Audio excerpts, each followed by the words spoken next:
Hi guys, and welcome back to my YouTube video series on my double jaw surgery with reverse genioplasty.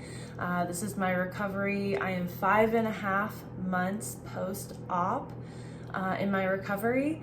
So I wanted to make a video for you guys, just kind of want to go over the essentials that I pointed out to you that I bought before my surgery. I made a video about that before my surgery, just based on what my doctor had recommended, videos that I've seen. And so I did buy some things, and I wanted to go back and kind of review those and see if those are really necessary, because I am kind of a minimalist and I really don't want to buy more things that I'm not going to use, that aren't truly necessary. So we're going to take a look at that today. But first, I want to update you guys on where I'm at in my surgery recovery, because I think my last video was maybe like 2 months ago. So, and I don't know if I really showed you guys this, but this is kind of my final results from the surgery. You can see, if you go back to, I think my video 1 is where I kind of show you my profile. You can see that my lower jaw is more out in front. My chin is not projecting as much. Show you this way too, if that's helpful. So you can see that. I think the results are fabulous. I love it. I'm breathing better, I'm swallowing better. It's great all around, and I'm so grateful I got this surgery. I just can't say enough good things about my doctor and their team and my orthodontist. They've done a great job. So it is basically, I am basically 100% healed now. I had an appointment with my facial surgeon. They did a x-ray of my jaw and looked at kind of the bone density and how the bone was filling in. And they said my bone density looks great, and I am cleared to eat basically whatever I want, right? Within reason. Still, there's some things that kind of are just not enjoyable for me to eat, like really hard, like almonds. Obviously I still have braces, so caramels and whatever goes along with that restriction of having braces, I can't eat yet either. But he said I'm open to eat whatever I want, and I've been kind of, more experimental and eating more things, and it's been going just fine. So I do still have my braces on, and I talked to my orthodontist last week as well, and she didn't really give me an indication of when I'll get them off. I don't know if she just doesn't know or doesn't want to get my hopes up, but she knows I'm dying to know. So she's kind of like, well, we have a little bit more work to do. And from kind of what I could gauge from her, I'm thinking maybe 6 more months. I don't know. I'm hoping by the end of this year. I was hoping I'd get it off sooner than that, and maybe she just doesn't want to get my hopes up, like I said, but I think maybe I'm going to have these things on for about a year after my surgery, which will be 6 months from now. So that's what I'm looking at there. As far as my healing, I don't really have any pain. I still have the popping in my jaw on the left side, a little bit on the right, but mostly on the left. It pops every single time I open my mouth past there's where it goes. So I think I'm just gonna have that for the rest of my life, to be honest. And it doesn't hurt, so it's not a cause of concern, but I think it's just gonna probably always be there. And quite frankly, it doesn't bother me as much. It did in the beginning because I didn't have it before, but I think it's something I'll just get used to, honestly. The swelling is basically gone. I don't really have any swelling. If I really want to get nitpicky about it, I think there probably is a little bit right here, maybe a tad right here too, but mostly right here. If I look, kind of have to look at an angle, you can kind of see it's a little puffy right there still. There's probably some puffiness down here, but I just don't really care. Honestly, it's not anything I ever think about or feel insecure about at all. So the only other thing is the numbness. So I will say, yes, I am still numb. My lower jaw and my lower mouth is still very much numb. I haven't gotten the feeling back. I will say this though, he performed, the facial surgeon did a few little tests to kind of test my nerves. And the first one he did was several months ago, I want to say like 3 months after my surgery, where he had me close my eyes and he would do like a directional test. So he'd take like a little pin tip and he'd go out and in, and I would have to be able to tell him which direction he was going. And I was able to sense it on my left side, but my right side I was not. When I went last week, he did that same test and I was able to have directional sensory on my right side. So I have progressed a little bit with the feeling, ever so slightly. But the doctor is kind of hopeful that I'll get pretty much my full feeling back on my left, but maybe not full feeling back on my right, but more than what I have right now. And the reason for that is he didn't injure the nerve in the surgery. He's like, yeah, it wasn't damaged at all. It was fine. But if you think about it, they moved my jaw forward, right? So that's going to be pulling on that nerve. And for whatever reason, my right side's worse than my left. I don't know why, but when they pull on the nerve, obviously when you stretch something, it gets skinnier. So it's just not as much, it's just harder for, it to come back after being stretched out. So I think it's just going to take some time. I have a little more hope now after talking to him that it's just, my main nerve feeling is back in there. Like I can definitely feel myself touching my skin and I can feel that. And I have sensory to like deep pain. It's just, all the little, like I can't do there's a 2-point sensory test where he takes a two toothpicks, and they pokes you in 2 spots. And if you feel both, then you're good. If you only feel 1 poke, then you don't have like, I can't remember what the name is. I think it's just called a double poke test or something like that. But I can only sense 1 poke on my right side. So I don't have that. So I don't have my full nerve functioning back, but I hope I'm getting way more than what I have now. So obviously that's a big risk in your surgery, and that's just is what it is. I still think the surgery was worth it for me. So moving on to reviewing my essentials. Let's see, let's start with, so the wedge pillow that I got, and I didn't bring that down here, but I got a wedge pillow to kind of elevate myself asleep at night. That to me was kind of an essential, because I really didn't have very many good pillows to prop myself up. But I'll say, if you have enough pillows to prop yourself up, to elevate yourself at your comfort, you really don't need a wedge pillow. It's not like necessary. And really, I probably could have got by without it, or made do with the pillows that I had if I really, really didn't want to buy one. I just thought it might be helpful for me actually in the future if I get sick. So that was kind of the main reason I bought it, is because I actually thought I would use it again after my surgery potentially. Haven't used it since, but maybe I will. So yeah, I think you can really get by without it if you have a good pillow supply. Also my protein powder. So my protein powders, like I said before, I do protein drinks all the time. The only thing that, and I love the protein powders that I got, they're all awesome. The only one that I think I would have maybe gone back and not bought was the unflavored one. I got the unflavored protein powder because I thought I'd add that to more savory dishes to get protein in that, so I wasn't drinking sweet things all the time to get my protein. And I don't know why, but that just didn't happen.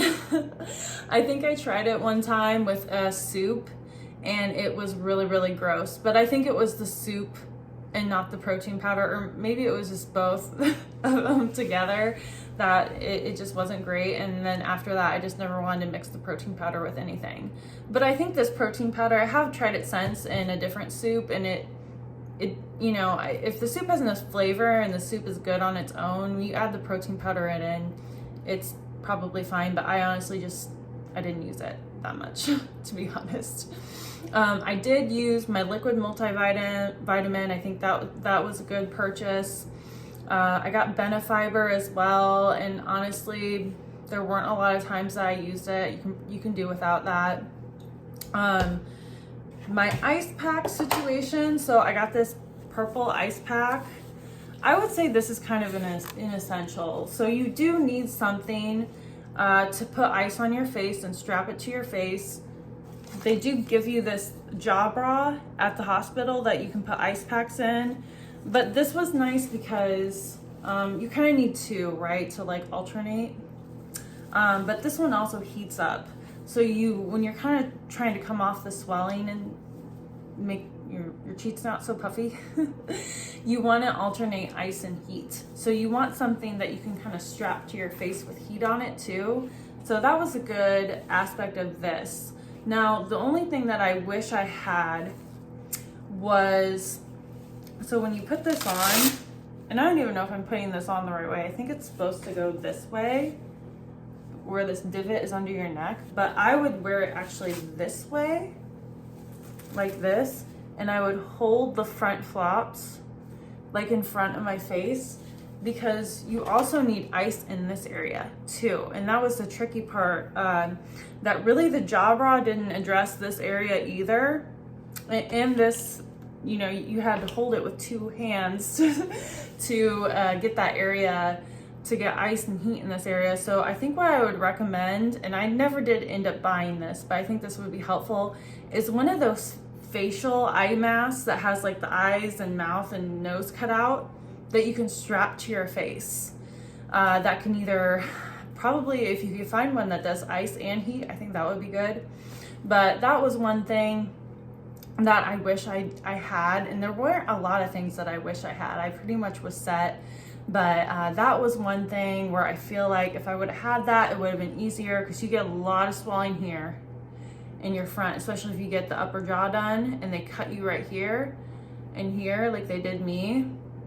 Yeah, you need some ice here. That's helpful, and that's maybe why I'm still puffy right here, more so down here, I don't know. But then I did get my ice roller. I would say honestly, this isn't necessary either, but I did enjoy using it. It just made me feel, my face feel reinvigorated. After being puffy and swollen, the ice on it just felt good, and the rolling sensation felt good. I think it probably was good for my circulation and maybe getting some swelling down, maybe, I don't know. But I don't regret buying that, but I will say that's probably not really an essential. The other thing that I did buy, the dental kit, that it came with a mirror and like a couple picks. 100% unnecessary, guys. You do not need this. I thought I'd use the mirror to look at stuff back there. Never had the desire as much as I thought I did. I think I did use one of the little picks, the little curved one, like right after the surgery, because you can't brush your teeth for like 2 weeks, something like that. And you start to build up, you know, the plaque and callus stuff in the back of your teeth, and it just feels gross. I think I did use it to like kind of scrape the back of my my teeth to kind of clean them. I think I used it one time. But I you know, I'm never gonna use this again, and that kind of just wasn't worth it, in my opinion. So maybe skip the dental kit. Yeah, it's not really necessary, guys. Sorry to say. The squeeze bottles I bought. So I bought these 2 squeeze bottles, and I will definitely say these are a necessity. Ideally, you want to get one. So this one, if you see like the opening at the end is a little bit bigger than this one. This is more like, these were meant to be like actual condiment squeeze bottles that you can use for dressings and stuff. So the one with a tiny hole, these really aren't that great. You want to get ones that have a little bit more of a bigger opening at the top. And maybe I could have cut this one, but actually I don't think I could have. But you want ones that are a little bit thicker, that way you can kind of squeeze smoothies out of here. Although I do recommend getting more than one, because this one was kind of my savory one. You can tell I've had like soup in it and stuff like that. This one was more like smoothies and sweet stuff, so I can kind of keep them separate. But these were definitely an essential. Obviously, my doctor, he gave me this kit that came with this squeeze bottle and this squeeze top, and I never used this once. I'm sorry to say, like, I never did use this. I guess it could have been a replacement for using one of these. And if you have one of these, maybe I didn't need that, I guess. But I just never got in the habit of using it. To me, I use the squeeze bottle, or when you're on the liquid diet before the pureed diet, I was using the syringe with the catheter. And then I think my doctor gave this in the kit too. This is for like when you have more of the smoothie diet, so this is a little bit thicker of a catheter. I never used this. I never used this catheter. Once it was smoothie phase of my diet, I basically only used this, or I just drink it out of the side of the cup, right? Because you can't use a straw. That's the one thing. It's still difficult for me to use a straw because of the numbness. But you can use stuff that squirts things in your mouth, or use a spoon. That was the other thing I ended up using a lot. So, let's see. So I also did borrow an immersion blender from a friend, and I couldn't figure out how to use it. So I never did end up using the immersion blender. I had my own Ninja blender, and honestly, if you have something like that, that's really all you need. An immersion blender, I thought I'd be making soups and stuff like that, and I did make some soups, but my Ninja worked just fine for that. I didn't really need it. I borrowed a recliner. That was also kind of, I guess it just depends on what you have, like what's comfortable to you. I wanted something where I wasn't like where I could just lean my head back and I didn't have to worry about like a low couch behind me where I had no head support. That's why I wanted a recliner. So if you already got a situation like that, I mean, obviously a lot of people have recliners, but if you have a couch that's comfortable to you, as long as it's comfortable to you, you'll probably be resting a lot. So just keep that in mind. You want a comfortable situation for you to lounge in all day long. The other thing I borrowed were button-up shirts. Again, not really necessary. Your face doesn't swell up that much. Like even these that are a little bit closer around the neck, you can easily get over the swollenness. Like you really don't need a button. Maybe in the hospital, because you just want to be extra careful and just for the ease of getting in and out of your clothes there. But beyond that, you really don't need a lot of button-up shirts. So let's see. And the other thing I needed that I didn't have, most people probably have this, but I didn't have a funnel. It was just a small thing that I needed that I didn't have. I ended up borrowing this from my mom and dad, but to get your smoothie stuff in here, you need a funnel. So that was the only other thing. For as far as my necessities, now everyone's kind of different what they'll prefer or not prefer, but really the main thing you need is rest, recovery, and just a good nutritious liquid diet, and you'll keep your health in check and everything like that. So I think this might be my last video on the jaw surgery. We'll see. I might give you guys an update like a year out or something like that, but I just really wanted to do these videos kind of for